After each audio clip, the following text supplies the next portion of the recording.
There are also discussions on the West about the technical readiness of NATO for even a global nuclear war, because Russia has more than 4,000 nuclear warheads. 1,700 warheads are ready to be used right now. And how do you see this issue? And is the West ready for a nuclear war with Russia at this stage? And another question, is NATO capable of intercepting such intercontinental hypersonic missiles? Well, I think two very important and very big questions there. I think when it comes to the nuclear parity, as we call it, the mutually assured destruction between Russia and the West, I think absolutely the West is ready, and there is parity. Russia might well have 4,000 or so nuclear weapons, but then the West has that as well. The US in particular, supported by the French and also the British governments, who are also nuclear capable. So I don't think there is any doubt, and I think Putin is well aware of this, that actually a nuclear exchange between these states would cause mutually assured destruction, and that would be the end of it. And Putin absolutely knows that, and I'm sure there are still discussions in private channels between the various governments to make sure that it doesn't happen. So I don't think that there is any fear of that at all. When it comes to intercepting these intercontinental ballistic missiles, certainly the United States has a very comprehensive capability to do that.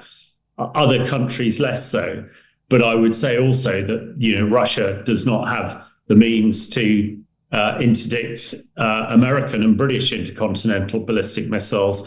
In fact, probably less. And also a lot of its air defense capability they've used up in the war with Ukraine. So actually, the balance is probably more with the West at the moment, and that is perhaps something that the West should be talking about. That Russia would likely suffer much more quickly than the West in a nuclear exchange. When it comes to the hypersonic missiles that the Russians keep talking about, well, last year, again, there was much vaunted talk about hypersonic missiles fired from Russia, but Ukraine managed to knock most of them out of the sky. And even the latest hypersonic missile, although it did impact into Ukraine last week, there is, I think, if Western forces, and particularly the US, gave its high-level air defense to Ukraine or made it available, that even these latest super hypersonic weapons, as Putin calls them, would also be knocked down. So I think overall that there is very much parity, if not an advantage to the West in a nuclear strike. And again, it would be well worth Western leaders articulating this. And I think it's a valuable opportunity here for me as a nuclear weapons expert to reassure the people in Ukraine this, and also to make it absolutely clear to anybody who is watching and listening in Russia that actually the Russians are likely to fare much worse in a nuclear exchange than the West. Also, Vladimir Putin today threatened Ukraine with strikes on decision-making centers. He has been threatening this even after the beginning of the full-scale invasion, but does the strikes make any kind of sense from a military point of view? Do you think such strikes can help Russia to prevail strategically? Well, I'm not sure they can. Having said that, of course, Ukraine strikes on Russian command and control centers in the Crimea and also in other parts of Ukraine that Russia currently holds have been very effective. And I think strikes into Belgorod and also strikes into Kursk have been very effective at their command and control centers. But Putin, I think, has threatened to strike centers in Kyiv at the moment. I would be very surprised if those strikes were effective.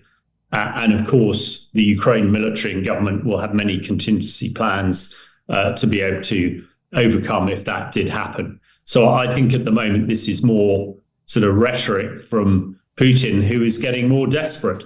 The British Ministry of Defense intelligence update earlier this week detailed that the Russians had lost 700,000 men, casualties, killed and injured thus far in the war. And that is an unsustainable figure. They appear to be losing 2,000 soldiers a day in Kursk, even relying on tens of thousands of North Korean soldiers. They will soon run out. So I think there are a number of things here. Putin is getting increasingly desperate. The world knows that President Trump is going to be the leader of the US from the 20th of January 2025. And there is a lot of talk coming out of the US now that Trump will enforce a ceasefire on Putin.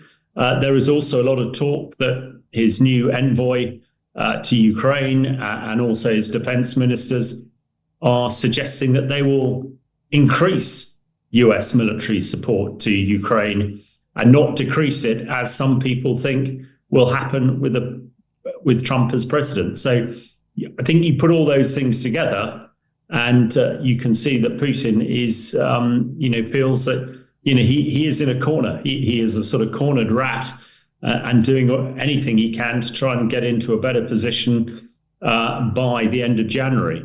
And it's absolutely key that that NATO countries, especially those in Europe, make sure that Ukraine is in the best possible position come the end of January, because things are difficult at the moment. I think everybody knows that.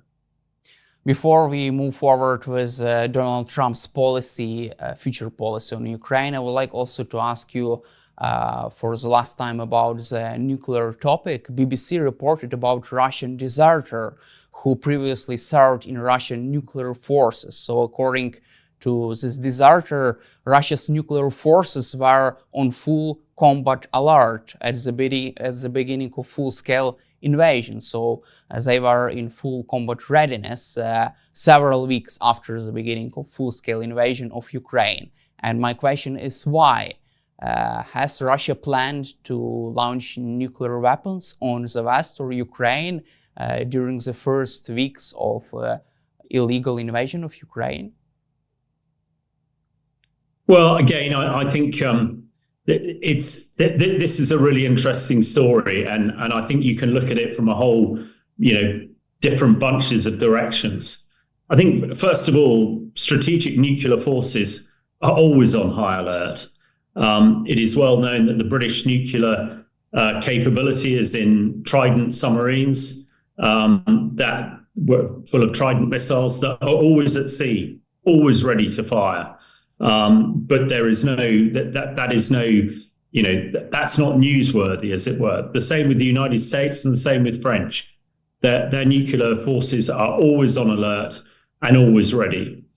So I don't think this is any exception. I think also the other thing to note about this Russian deserter, he was quoted as a high-level commander. I mean, that is not the case. He was a junior officer, and he was involved in what we call force protection. In other words, he was a guard guarding the base where these nuclear weapons are stored. So whether he would have great insight is in question. But again, I think this is just part of the sort of information and propaganda campaign that no doubt Russia wants to wants to inflame, as it were. But I think actually it's a bit of a non-story, because everybody who has a nuclear weapon is always, at the height of readiness. Because if your enemy thinks you won't fire your nuclear weapon, then it's no longer a deterrent. So I think, I'm not surprised. Of course, at a heightened alert time, Putin knew that what he was doing was illegal, and the West would stand up against it. But I would have thought that they were no closer to firing a nuclear weapon on the 24th of February 2022 than perhaps they are today. Ukraine has struck underground command center in the Kursk region, killing dozens of Russian and North Korean officers, according to the Financial Times publication. Ukraine has used long-range Storm Shadow cruise missiles. Do you expect such strikes to continue? And from your perspective, do you feel that such strategy could force Putin to a negotiating table? Well, first of all, yeah, I absolutely do expect those strikes to continue. Storm Shadow, in particular, is an ideal weapon for doing this sort of thing. It's a double-headed weapon. In other words, it can once it's hit its target, it can then burrow underground and then explode again. So command and control centers that are deep underground are exactly what it's designed to take out. And of course, if you take out the command and control, then the forces in front are unled and become a rabble. So I expect this will continue, as much as possible, because I think whoever holds Kursk come Christmas or the New Year is in a very strong position, and the Russians are putting a lot of effort into trying to retake as much of Kursk as they can, because they think they'll be in a much better position if the Trump ceasefire comes in January. So yeah, these things will keep going. There are reports that Britain has given Ukraine more Storm Shadow missiles, and that is good news. So let's hope that they can make a real difference and help Ukraine prevail in this after this illegal invasion from Russia. Let's cover also recent nomination by Donald Trump and his national security team. So we know about Mike Waltz, who would become U.S. national security advisor. Also Kate Kellogg, former U.S. military commander, lieutenant general, would become special envoy for Russia and Ukraine. And it seems like, according to CNN, they will try to move forward with a ceasefire in Ukraine. On the other hand, Reuters reported that Kremlin would be ready for a ceasefire, but on Russia's terms. Do you expect, what is your take on the possibility of a ceasefire in Ukraine next year? Well, let's hope that's the case. But as you said, it really depends on whose terms that it is. I think whatever people think about President Trump, and certainly some of his nominations for some of the key posts that you've covered there, actually most of the people who are going to be in these positions are very bullish about support to Ukraine, which I expect has rather caught the Kremlin on the hop, and certainly Putin. I think Putin was relying on President Trump being more favorable to the Russians.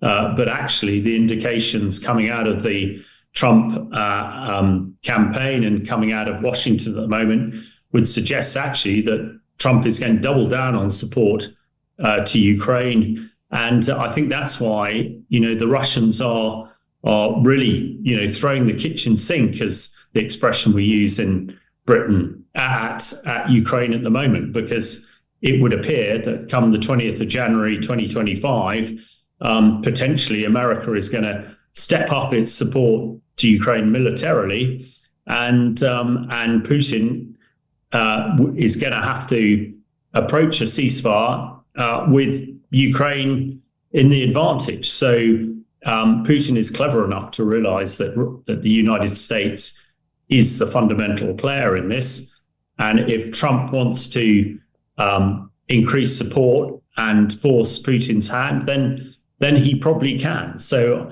I think I'm hoping people in Ukraine are feeling slightly more upbeat of a Trump presidency come the end of January next year. And let's hope people in the Kremlin and Putin realize that this could be, a very bad news for him. And so hopefully we will get the ceasefire, as you say, but very much on Ukraine terms, not Russian terms. From your perspective, what would a ceasefire mean for the outcome of this war in the long-term perspective?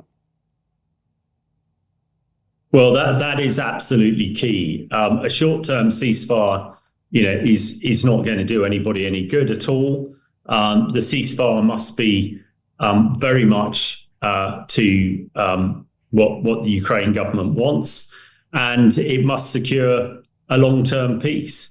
It's very clear that President Putin, if he prevails in Ukraine, would not stop there, and I think Western leaders are beginning to understand that now and believe it. But a short-term peace will not do anybody any good. I mean, having said that, it is very clear that the Russian economy is in a terrible state and in free fall. It's been reported all over the world, and actually coming out of Moscow with interest rates going through the roof, the ruble crashing, and whatever Putin thinks, he can't keep fighting with no money. And I think Russian people are suddenly beginning to realize that actually the shops are getting empty. There's not food in the shops. And that's becoming really, really serious. The other thing, of course, is that the Russian army has been absolutely devastated, not only from its material, its tanks and aircraft, but also personnel. So, actually the West can be, I think, quite confident that it can sue for a really good peace and ceasefire that will be lasting, because certainly if NATO flexes its muscles, Putin has no real chance. Now, whether that ceasefire would also include Ukraine becoming part of NATO, maybe not in the short term, but hopefully the long term.